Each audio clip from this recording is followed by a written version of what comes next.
వ్యవహారంలో hot topic గా మారిన నటి హేమ తాజాగా మరో వీడియోను ఇన్స్టాలో పోస్ట్ చేశారు. ఆమె చేసిన chicken dum biryani recipe video present social మీడియాలో వైరల్ అవుతోంది.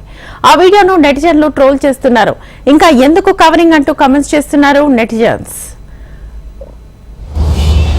ఇప్పుడు దీనిపైన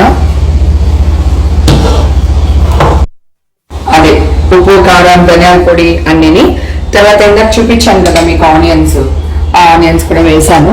ఇవి డ్రై ఆనియన్స్ అన్నట్టు బాగా డ్రైగా వేసుకోవాలి. అవి సో కొంచెం ఆయిల్ పోసాను. దమ్ బిర్యానీ చేస్తున్నాను. సో ఒక్కొక్కటి పెట్టడం కష్టంగా ఉంది, అందుకని ఇందాక కట్ చేశాను. ఇప్పుడు బెంగళూరు రేవ్ పార్టీలో నటి హేమ పాల్గొన్నారని విస్తృతంగా ప్రచారం జరిగింది. దీంతో నిన్న ఆమె ఒక వీడియోను రిలీజ్ చేశారు. తాను బెంగళూరు రేవ్ పార్టీలో పాల్గొనలేదని, హైదరాబాద్ లోనే ఉన్నానంటూ ఆ వీడియోలో చెప్పుకొచ్చారు నటి హేమ.